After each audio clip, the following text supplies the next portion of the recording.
Muito boa tarde, queridos. Estamos aqui em mais um programa Alternativa Gospel, mais uma entrevista. Querido, eu tenho certeza que essa entrevista vai abençoar você, sua casa, sua família, seus amigos. Ó, chame agora, liga para os seus amigos, fala, sintoniza no canal 28, programa Alternativa Gospel, porque você vai assistir, acompanhar uma entrevista muito boa. Eu tenho aqui ao meu lado a Paula, ela é da igreja IBJF. Paula, seja bem-vinda à Alternativa Gospel. Muito obrigada. Eu também quero dizer que para mim é uma honra muito grande estar aqui concedendo essa entrevista.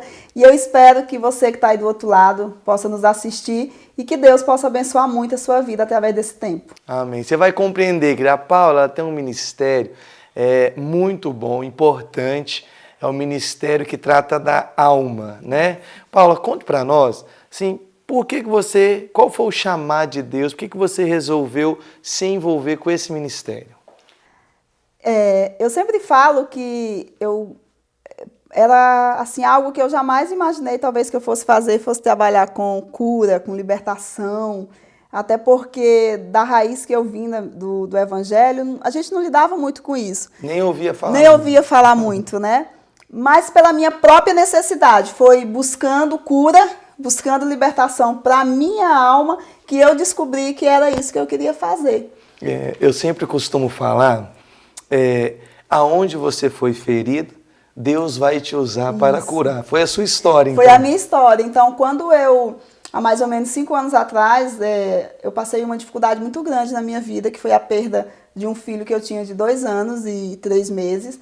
E quando isso aconteceu, eu quis dar uma guinada na minha vida. Eu disse, Deus, não foi à toa que o Senhor permitiu que acontecesse algo tão trágico na minha vida, então eu quero dar um up na minha vida. Eu não vou permitir que essa situação me ponha para baixo ou faça com que eu me torne uma pessoa mais ferida do que eu já sou. Eu agora quero viver o que Deus tem para mim. E eu fui buscar ajuda e eu viajei para Belo Horizonte. E quando chegou em Belo Horizonte, eu recebi um atendimento, né, através de uma intercessora, de uma mulher muito abençoada de Deus. E quando eu estava passando por aquele atendimento, enquanto aquela mulher ministrava aquelas verdades na minha vida, né, me curando de toda a rejeição que eu tinha sofrido, de toda a orfandade, de todos os abusos sexuais que eu havia vivido na minha infância, ali eu sentia que o Espírito Santo colocava no meu coração e eu disse para Deus, Deus, é isso que eu quero fazer para o Senhor. Eu quero cuidar de pessoas que mesmo elas estando dentro da igreja, mesmo elas fazendo parte de uma denominação, elas estando muitas vezes até mesmo no ministério, como eu estava, eu quero ajudar a restaurar a vida dessas pessoas. Eu quero levar essa verdade para que assim como eu recebi essa cura, essa luz e posso viver o que Deus realmente tem para mim, e o que tem na palavra, eu quero ajudar essas pessoas. Essas outras pessoas. Você estava me contando que você era muito ativa na igreja, fazia muitas coisas, mas isso tinha ali um sinal por trás. Explica aí, porque às vezes tem pessoas que podem estar na mesma circunstância, né? Eu aceitei Jesus e quando eu aceitei Jesus, eu me tornei logo uma boa cristã, né, entre aspas. Então, eu era uma boa cristã, eu lia muito a Bíblia, eu gostava muito de adorar, de cantar. Então, eu queria estar na igreja todos os dias, eu queria estar na vigília. E eu fazia de tudo dentro da igreja. Eu trabalhava com as crianças, eu limpava, eu pregava, eu discipulava, eu fazia de tudo. Você era a ovelha que todo pastor queria ter. Isso, eu era a ovelha dos sonhos de qualquer pastor. Meu Deus do céu. Né? Mas por trás disso havia uma motivação errada, porque muitas vezes nós podemos estar fazendo a coisa certa com a motivação errada. E não agrada a Deus, porque o que agrada a Deus não é o meu serviço, mas a motivação do meu coração, porque a Bíblia diz que Deus, ele vê o que está no coração. E eu descobri que, na verdade, eu tinha todo aquele ativismo religioso por conta das feridas que eu havia sofrido. E, infelizmente, hoje nós encontramos muitas pessoas que estão no ministério, que estão na igreja, elas estão muito ativas, muitas vezes ela até negligencia sua família, como eu fiz muitas vezes, negligencia o esposo, negligencia a casa, e em nome do reino... Destrói a família, mas na verdade elas estão ali porque existe uma necessidade, existe uma carência, existe uma dor emocional que ela está tentando compensar com o serviço a Deus. Você acha que ela acaba destruindo a família porque por dentro ela está destruída? Por dentro ela está destruída. E ainda não se tratou. E ainda não se tratou, ela não se curou. Eu aprendi uma coisa, querido, que quando nós estamos feridos, a nossa tendência é que tudo que a gente pôr a mão, a gente vai ferir. Tudo que a gente vai fazer, a gente vai acabar ferindo. Mesmo tentando fazer para não ferir. Mesmo não é porque tentando, você quer ferir. Não, é algo inconsciente. Eu vou só colocar um exemplo, pastor, rapidamente, que pode alguém se identifique com isso. Eu tinha, por exemplo, dentro de mim uma ira incontida, né? E eu me irava, às vezes, por coisas mínimas, sem necessidade. E era passiva com coisas ao extremo. Coisas que eu deveria reagir, eu não conseguia reagir. E coisas que eu deveria me calar, eu explodia. Reagia. Meu Deus. E eu descobri que eu tinha essa ira incontida por causa dos abusos sexuais que eu sofri na infância. Quando uma criança ela é abusada sexualmente, cria-se dentro dela uma necessidade de justiça. Por quê? Porque alguém foi injusto com ela. Alguém está destruindo a inocência dela, alguém está destruindo a sexualidade dela, e você acaba criando dentro de você uma revolta interior que você quer colocar para fora, mas você não sabe como, e você acaba, às vezes, ferindo as pessoas que menos têm a ver com isso, né? Aí a gente, como esposa, família, a gente fere o esposo, os filhos, fere os irmãos da igreja, e a gente acaba se tornando o pastor, acaba ferindo o pastor, acaba ferindo os colegas de trabalho. Você acaba ferindo as pessoas ao seu redor, justamente porque você é uma pessoa ferida. E quando estamos feridos, a nossa reação sempre vai ser quando alguém chega perto de nós, alguém ferido, a reação dele também é. E a gente tem uma bomba atômica, então, porque a pessoa ferida, aí ela quer trabalhar para ser aceita, ela faz um monte de coisa. Então, quanto mais trabalho ela faz, mais feridas ela vai causando. Mais feridas ela vai causando. Como resolver isso, Paula? Na verdade, a minha cura, ela começou, eu sempre falo, se você quer ser curado de alguma coisa, o primeiro passo que você tem que fazer é reconhecer que você precisa de cura.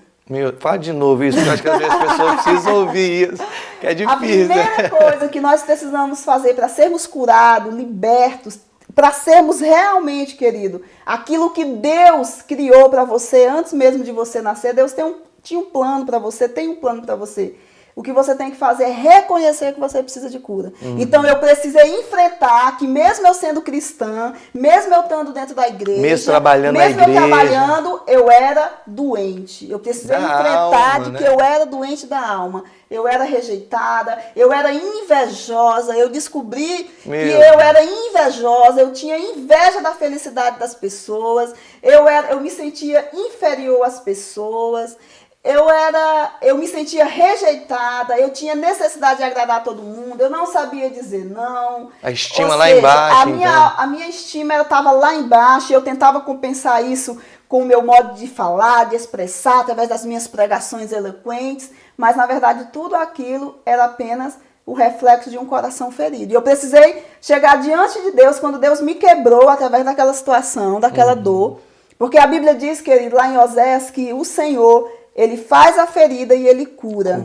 Então o Senhor me feriu para Ele poder me curar. Então Deus me despedaçou e ali eu realmente... Verdadeiramente despedaçou. Eu me descompus mesmo e eu digo, não, Deus, é isso que eu sou. Eu sou invejosa, eu tenho um problema na alma, eu nunca perdoei meus pais porque eu não fui criada com eles, eu não perdoei eu preciso perdoar meu pai, eu preciso perdoar minha mãe, eu tenho um problema com meu esposo, eu tenho um problema com as pessoas que me criaram e permitiram lá onde eu fui criada que eu fosse abusada. Senhor, eu preciso voltar, eu preciso enfrentar essas situações.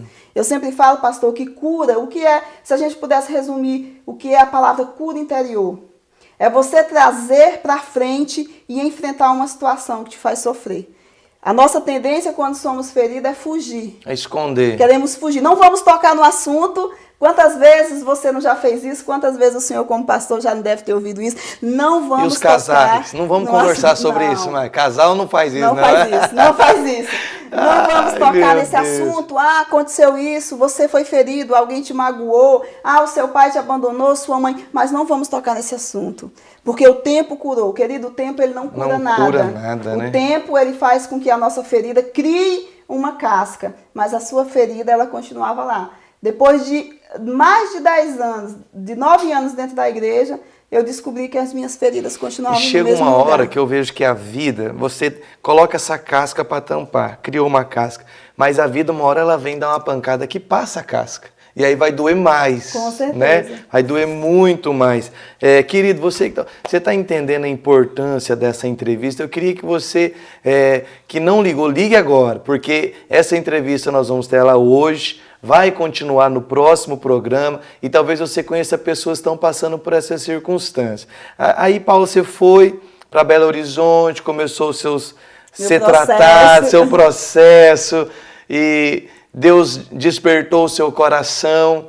E como que continuou daí para frente? Aí eu lembro que quando eu cheguei de Belo Horizonte, aquilo ficou tão profundo no meu coração que eu às vezes até falo para os meus colegas, digo, gente, eu era pirada, só pode, porque eu nem entendia, mas eu comecei a ler. Eu peguei algumas biografias que me formaram, eu comecei a ler Porcos na Sala, eu comecei a ler alguns livros assim que falavam sobre libertação, sobre cura, livros da Joyce Meyer, eu comecei a ler vários livros. E eu tinha trazido uma cópia do questionário que nós usávamos lá, que foi usado comigo, né? E na nossa igreja nós tínhamos um encontro com Deus. Uhum. E eu cheguei para o meu pastor e eu digo, pastor, nós vamos fazer uma experiência nova aqui com os irmãos aqui. Nós vamos mapear eles no encontro com Deus. Né?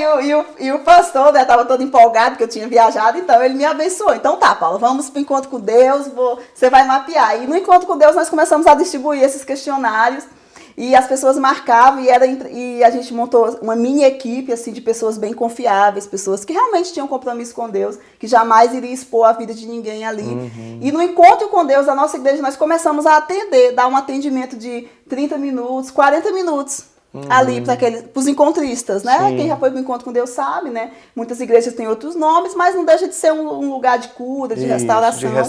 E ali nós começamos. E ali, para minha surpresa, eu vi Deus me usar, mesmo sem eu ter muito conhecimento na área, eu vi... Mas tinha um desejo no coração. Havia um desejo, eu acho que naquele tempo ali, Deus liberou uma unção mesmo sobre a minha vida para trabalhar com pessoas nessa área, né? Uhum. Contando mesmo, ministrando a minha própria história.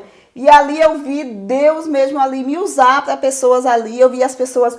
Eu falava coisas que o Espírito Santo trazia e elas começavam a chorar e eu fazia orações com elas, que eu dizia, meu Deus, de onde que surgiu essa oração?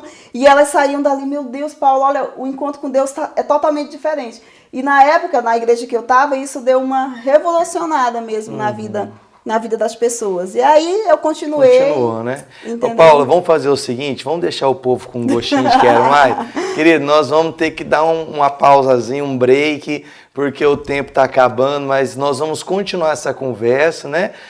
No próximo programa, final de semana que vem. Querido, Deus quer sarar, Deus quer curar o seu coração, Deus quer transformar a sua vida, Deus veio para que você tenha uma vida livre. E eu quero que você entenda isso. No próximo programa você vai acompanhar um pouco mais. Hoje você já aprendeu, primeira coisa, você precisa querer, precisa aceitar, precisa ser transformado. Deus quer te transformar, mas você precisa desejar isso. Fique com Deus, fique na paz do nosso Senhor Jesus e até o próximo final de semana.